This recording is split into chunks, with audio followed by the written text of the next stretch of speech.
Inverse of A matrix हम लोग पढ़ेंगे। अब देखिए डेफिनेशन, और square matrix of order n cross n is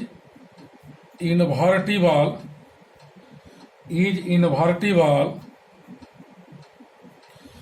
if there exists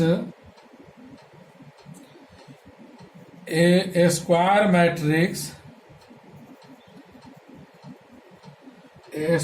matrix B of the same order such that AB equal to IN equal to BA। हम लोग पढ़ रहे हैं inverse of A matrix, A square matrix of order n cross n। ए एक square matrix है जिसमें रो भी n column भी n है। आपको बोर्ड या मेंस लेवल में 3x3 से ज्यादा नहीं रहेगा। यह ए हमारा इनवर्टिबल मैट्रिक्स तब कहलाएगा जब ए जिस ऑर्डर का मैट्रिक्स है बी भी उसी ऑर्डर का हो। यानी ए n क्रॉस n ऑर्डर का है तो बी भी n क्रॉस n ऑर्डर का होगा। इस प्रकार की a इंटू बी और b इंटू ए दोनों इक्वल होगा in के। a इंटू बी और b इंटू ए, यहाँ a और b का प्रोडक्ट कॉम्यूटेटिव लॉ को फॉलो करता है। a b इक्वल बी ए है और दोनों का वैल्यू यूनिट मैट्रिक्स होगा। अगर a n cross n order का है तो यहाँ यूनिट मैट्रिक्स भी n क्रॉस n ऑर्डर का होगा। a 3x3 ऑर्डर का मैट्रिक्स है तो i हमारा 3x3 ऑर्डर का होगा। a 2x2 ऑर्डर का है तो i भी 2x2 ऑर्डर का होगा। In such a case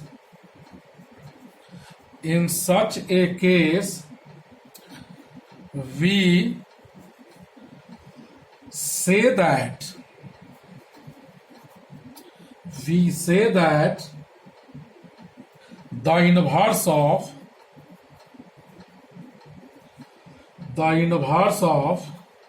a is b, A B equal B A और इक्वल आई एन है तो हम लोग कहेंगे कि बी ए का इनवर्स है। बी किसका इनवर्स है? ए का इनवर्स है। And we write A inverse equal to B, यानी ए इनवर्स किसके इक्वल है? बी के इक्वल है। इसको हम लोग इनवर्स पढ़ते हैं, होल पावर ए का पावर -1 है, इसको ए इनवर्स पढ़ेंगे। यानी ए बी और बी ए इक्वल है आई के तो बी को ए का इनवर्स कहेंगे। हम लोग बी को ए का इनवर्स कहेंगे। अब हम लोग पढ़ेंगे थ्योरम। बहुत सारा थ्योरम है, जेईई मेंस के लिए इंपॉर्टेंट है। सवाल हम बताते हैं, पहले थ्योरम पढ़ा लेते हैं, उसके बाद पहला थ्योरम, एवरी इनवर्टिबल मैट्रिक्स यानी जिसका इनवर्स पॉसिबल हो, every invertible matrix possesses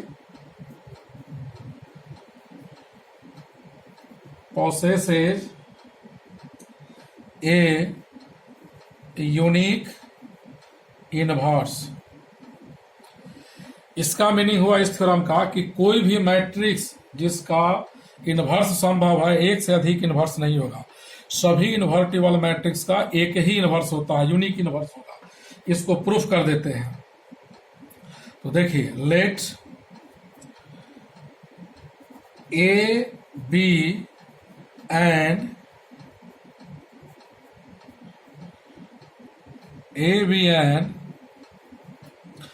invertible matrix.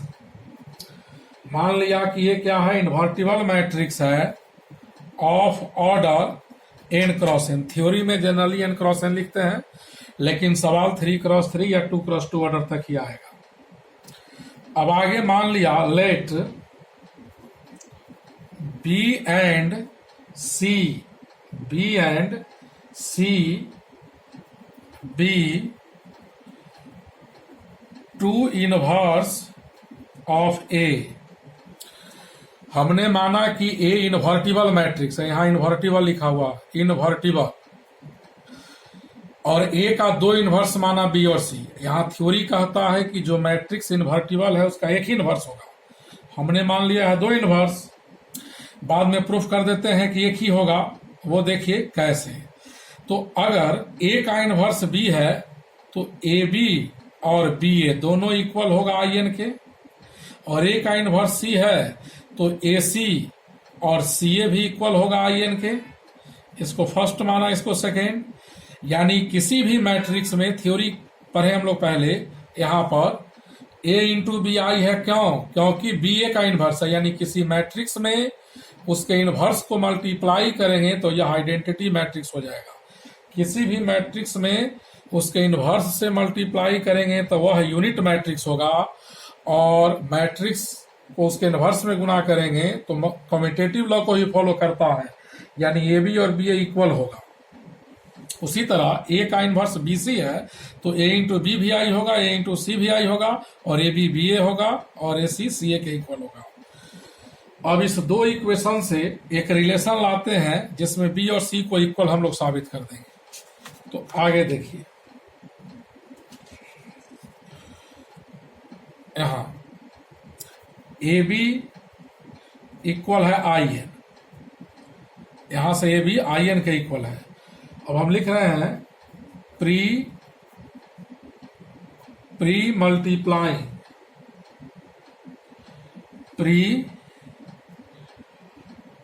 Multiplying by सी। इसमें दोनों तरफ सी से मल्टीप्लाई कर रहे हैं पहले, प्री का मतलब पहले, C into I N. Matrix multiplication associative law को फॉलो करता है तो सी ए एक साथ भी अलग हो जाएगा। और मैट्रिक्स मल्टीप्लिकेशन में पढ़ाए हैं कि किसी भी मैट्रिक्स को आइडेंटिटी मैट्रिक्स में मल्टीप्लाई करेंगे तो वही मैट्रिक्स होगा। और सी इंटू ए, यहां देखिए सी इंटू ए आई एन है, यहां पर सी इंटू ए आई एन है, तो यहां आई एन डालेंगे, I N into B C के इक्वल, और आई इंटू बी बी होगा। तो हमने ए का दो इन्वर्स माना था, बी और सी दोनों इक्वल आ गया। इसका मतलब ये साबित हो गया कि जो मैट्रिक्स इन्वर्टिबल है उसका यूनिक इन्वर्स होगा, यानी सभी मैट्रिक्स का एक से अधिक इन्वर्स नहीं हो सकता है। दूसरा थ्योरम है, कोई भी मैट्रिक्स जो इन्वर्टिबल है वह नॉन सिंगुलर होगा। जिस मैट्रिक्स का इन्वर्स पॉसिबल है वो नॉन सिंगुलर होगा, यानी जो मैट्रिक्स नॉन सिंगुलर है उसी का इन्वर्स निकलेगा, जो नॉन सिंगुलर नहीं है उसका इन्वर्स नहीं निकलेगा। तो next theorem, a square matrix is invertible if it is non-singular.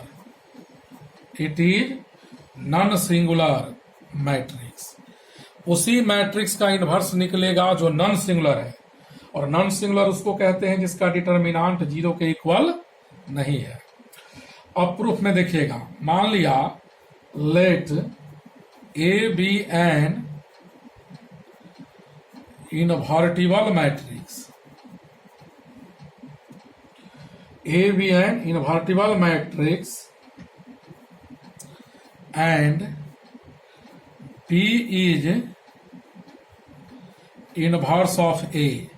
हमने माना ए इन्वर्टिबल मैट्रिक्स है और ए का इन्वर्स बी है, तो थ्योरी क्या कहता है, अगर ए का इन्वर्स बी है तो A into B equal unit matrix होगा, A into B equal unit matrix होगा, और इक्वल टू बी ए होगा। आई एन इसलिए लिखे हैं, A N cross N order का मैट्रिक्स है, लिख देते हैं where A is a matrix of N cross N order. Theory जो भी पढ़ाएंगे एन क्रॉस एन ऑर्डर के लिए। ए का इन्वर्स बी है तो A into B identity matrix, यानी किसी भी मैट्रिक्स में उसके इनवर्स से मल्टीप्लाई करेंगे वह यूनिट मैट्रिक्स हो जाता है। अब दो मैट्रिक्स इक्वल है तो उसका डिटर्मिनांट भी इक्वल होगा। तो ए बी का determinant is equal to unit matrix का डिटर्मिनांट, और दो मैट्रिक्स के प्रोडक्ट का डिटर्मिनांट या दोनों के डिटर्मिनांट का प्रोडक्ट इक्वल होता है। यूनिट मैट्रिक्स किसी ऑर्डर का हो, n क्रॉस n ऑर्डर का, 2 क्रॉस 2 ऑर्डर का, 3 क्रॉस 3 ऑर्डर का, एवरी यूनिट मैट्रिक्स का डिटर्मिनांट 1 होता है। कोई भी आइडेंटिटी मैट्रिक्स होगा उसका डिटर्मिनांट 1 होगा। तो यहाँ a का डिटर्मिनांट इंटू बी का डिटर्मिनांट 1 के इक्वल है। इसका मतलब determinant of A not is equal to 0, यानी ए का डिटर्मिनांट 0 के इक्वल नहीं हुआ। और जिस मैट्रिक्स का डिटर्मिनांट 0 नहीं है वह नॉन सिंगुलर होगा, यानी ए क्या होगा, नॉन सिंगुलर मैट्रिक्स। ए नॉन सिंगुलर मैट्रिक्स होगा। अब नेक्स्ट प्रॉपर्टी देखिएगा,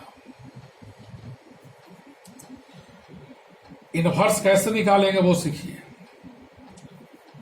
इफ ए इज, बोर्ड में सवाल इससे भी आने का मैक्सिमम चांस है, इसको ठीक से देख लीजिएगा। If A is non singular matrix of n cross n order, यदि ए नॉन सिंगुलर मैट्रिक्स है n क्रॉस n ऑर्डर का, देन एडजॉइंट में हम लोग पढ़े हैं A into adjoint of A equal होता है ए का डिटर्मिनांट इंटू यूनिट मैट्रिक्स, और इस यूनिट मैट्रिक्स का ऑर्डर वही होगा जो ए का, आइए लिखे, इक्वल होता है adjoint of A into A. A non singular matrix n cross n order का, तो ए इंटू ए का adjoint, A into adjoint of A equal होगा adjoint of A into A equal determinant of A into I n, ये हम लोग पढ़े हैं। अब डिटर्मिनांट ऑफ ए से तीनों को डिवाइड कर दीजिए, तो A into adjoint of A divided by determinant of A equal I n, adjoint of A by determinant of A. हमने डिटर्मिनांट ऑफ ए के डिटर्मिनांट से डिवाइड किया तो यहाँ कैंसिल हो जाएगा, आई एन बचेगा। अब आप देखिए ए में यहाँ जितना बाद में गुना है वही यहाँ पहले गुना है। ए में ए इंटू इतना और इतना इंटू ए, ये समझो बी है, A into B equal B into A. तो अभी थोड़ा देर पहले पढ़े हैं कि किसी मैट्रिक्स में दूसरे मैट्रिक्स को गुना करने पर आई आए तो यह इसका इन्वर्स होगा। तो इसीलिए हम कह सकते हैं कि ए इन्वर्स होगा adjoint of A by determinant of A, यानी यह ए का इन्वर्स होगा। तो A into A inverse equal I n equal A inverse into A, इसको याद रखेंगे सब लोग। यानी किसी भी मैट्रिक्स का इन्वर्स निकालना हो, किसी भी मैट्रिक्स का इन्वर्स निकालना हो तो पहले उसका एडजॉइंट निकालेंगे। और एडजॉइंट 2-3 वीडियो पहले हम पढ़ा चुके हैं एडजॉइंट कैसे निकालते हैं। किसी भी मैट्रिक्स का एडजॉइंट पहले निकाल लें, उसके एडजॉइंट को उसके डिटर्मिनांट से डिवाइड कर देंगे, उस मैट्रिक्स का इनवर्स आ जाएगा, उस मैट्रिक्स का इनवर्स आ जाएगा। इस पर एक सवाल दे देते हैं सेकेंड ऑर्डर का। देखिए कहता है if A is equal to 2573, A equal to इतना, then find A inverse. Second order का एक मैट्रिक्स है उसका इनवर्स निकालना। थर्ड ऑर्डर का भी सवाल बताएंगे। मैट्रिक्स में आप लोग को फैक्टर निकालना, मल्टीप्लिकेशन और एडजॉइंट याद रखेंगे। मैट्रिक्स का सवाल बोर्ड और मेंस में नहीं छूटेगा। तो जब भी कोई मैट्रिक्स दिया इनवर्स निकालना है तो पहले उसका एडजॉइंट निकालेंगे, और एडजॉइंट निकालने के लिए अंदर में जो जो एलिमेंट है सब का कोफैक्टर। तो देखिए सबसे पहले क्या लिखते हैं, कोफैक्टर ऑफ 2 का कोफैक्टर 3 होगा, 2 का कोफैक्टर 3। सेकेंड ऑर्डर में डायरेक्ट बताया है निकालना। कोफैक्टर ऑफ 3 क्या होगा, 3 का cofactor 2, cofactor of 7 principal diagonal में एलिमेंट चेंज होगा और 7 का कोफैक्टर 5 होगा, लेकिन यहां माइनस होगा, -5, साइन चेंज कर जाता है। Cofactor of 5 -7।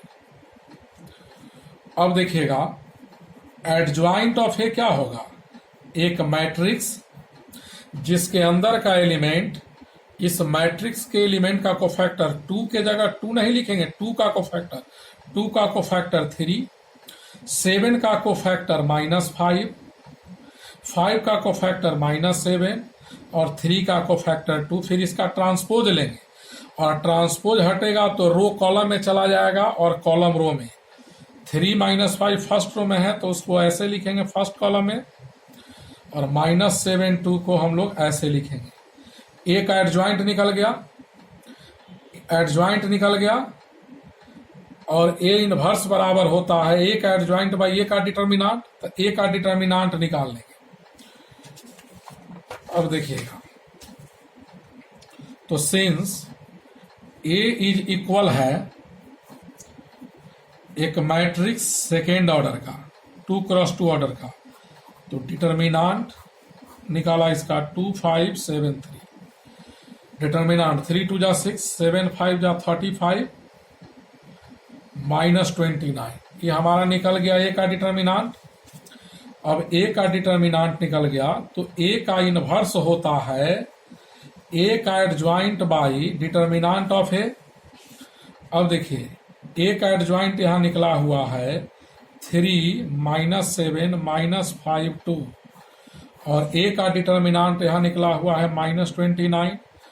अब किसी भी नंबर से मैट्रिक्स को डिवाइड करते हैं तो अंदर में जितना एलिमेंट होगा सब डिवाइड होगा, यानी कि 3 by -29, -7 by -29, minus minus cancel हो जाएगा, -5 बाई -29 यहाँ भी कैंसिल होगा, और 2 बाई -29 तो इक्वल हो जाएगा -3 बाई 29, 7 बाई 29, 5 बाई 29 -2 बाई 29। यही हमारा ए का इनवर्स निकला। मैट्रिक्स का इनवर्स निकालने के लिए पहले हम लोग एडज्वाइंट निकालेंगे और एडज्वाइंट निकाल कर उसके इनवर्स से एडज्वाइंट निकाल कर उसके डिटर्मिनांट से उसको डिवाइड कर देंगे।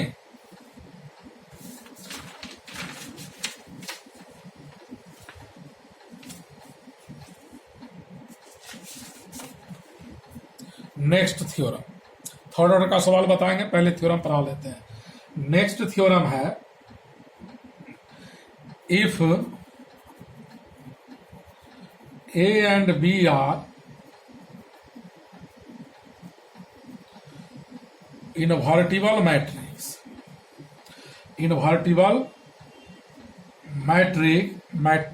Matrices of the same order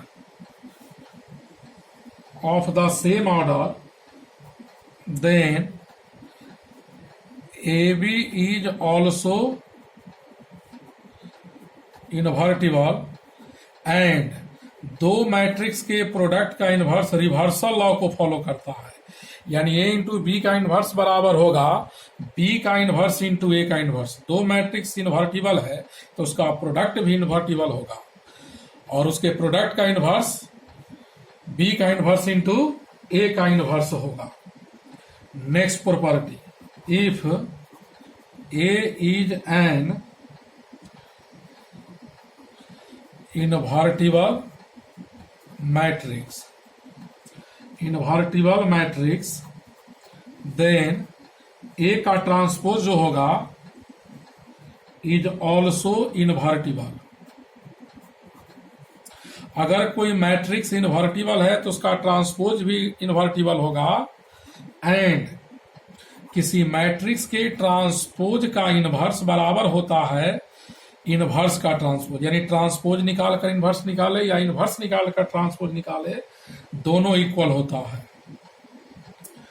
next property, if A B A non singular matrix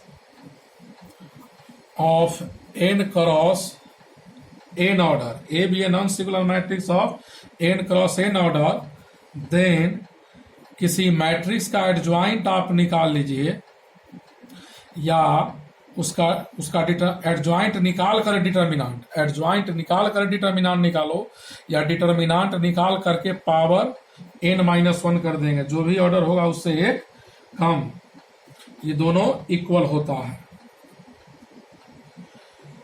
अब देखिएगा cancellation law.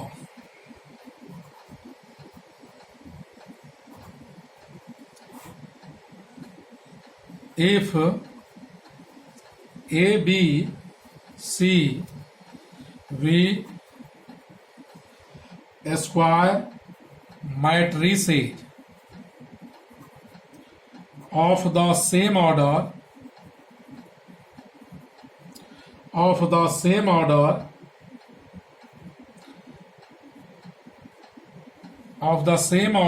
n cross n, if A is non-singular matrix,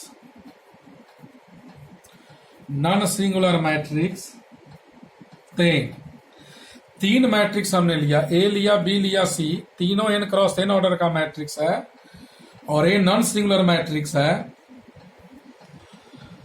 तो क्या होगा देखिए, एक ऐसा मैट्रिक्स है नॉन सिंगुलर, देन दो थ्योरम है, अगर ए बी ए सी के इक्वल है, ए बी ए सी के इक्वल है तो इंप्लाइज दैट बी सी के इक्वल होगा। इसको कहते हैं लेफ्ट कैंसिलेशन लॉ। दूसरा, अगर बी ए सी ए के इक्वल है तो हम लोग यहां लिखेंगे बी इक्वल सी। यहां ए लेफ्ट में कटा तो लेफ्ट कैंसिलेशन लॉ, यहां ए राइट में है तो इसको हम लोग कहेंगे राइट कैंसिलेशन लॉ। यहां मैट्रिक्स से मैट्रिक्स कैंसिल नहीं होता है, इसको प्रूफ कर देते हैं। देखिए, since A is non singular matrix, A is non singular matrix, hence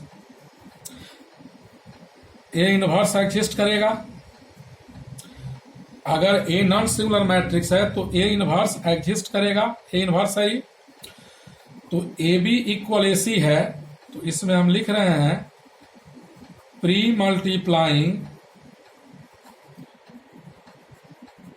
both sides by A inverse. यहां ए बी ए सी के इक्वल है तो बी सी कैसे होगा इक्वल, तो दोनों तरफ ए बी ए सी में ए इनवर्स से मल्टीप्लाई कर रहे हैं तो A inverse into A B equal A inverse into A C. और मैट्रिक्स मल्टीप्लीकेशन एसोसिएटिव लॉ को फॉलो करता है तो इसको ए इनवर्स गुने ए बी, इसको ए इनवर्स ए गुने सी, इसको आई एन लिखेंगे और आई एन इंटू बी होगा